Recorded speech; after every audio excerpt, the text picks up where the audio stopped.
Sunday lunch at Mum and Dad's house the other day. Mum made the most delicious and very simple snapper dish, so I thought I'd share it with you.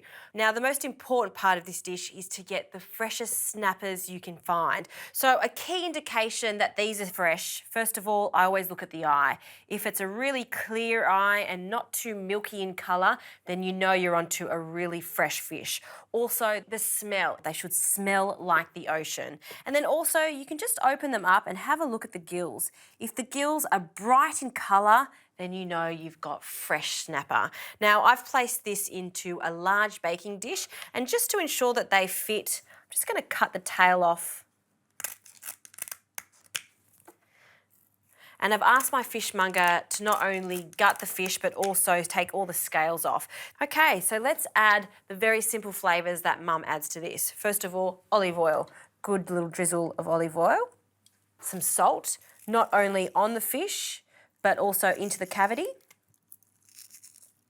And I'll also add a few bay leaves to the cavity. So this is what makes this quite special. It's the bay leaves. And you have to use fresh bay leaves for this, not dried, because you really taste the difference. They have a really nice floral aroma to them, and that's why they go so nicely with the fish. So 2 bay leaves. I've also got some other bay leaves here, so I'll add a few more around the fish. So in total, around 5 or 6 of them.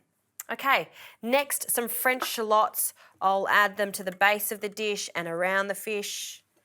About 2 French shallots, sprinkling them around. Again, no harm in adding some to the inside of the fish too. Next, some tomatoes, and I've just diced the tomato. I've taken the seeds out too.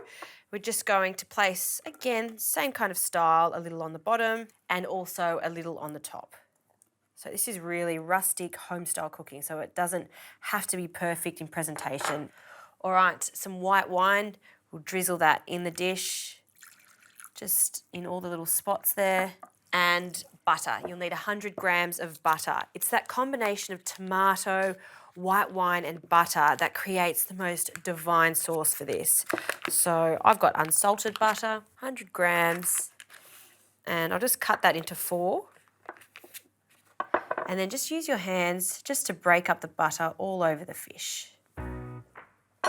Scatter in the baking dish too, and we're ready to cook. Now, these have come out of the fridge about 30 to 40 minutes ago. You don't want them to be freezing cold as they go into the oven because it won't cook evenly. So 190 degrees, and for this size fish, it's going to take about 15 to 20 minutes to cook.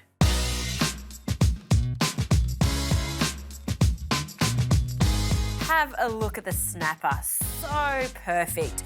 They're cooked nicely. I can actually just feel when there's a bit of give from that, you know that it's cooked. Another little trick is just to get yourself a butter knife and go to the back of the fish, just here, and don't ruin it, but just pop it in very gently, hold it to the bone for a moment, and then just bring it up to your lip. And if that's piping hot, you know that the fish is cooked all the way through to the bone. So a lovely little tip. That only took 20 minutes in the oven at 190 degrees. Now, see all these juices in here? Delicious as is.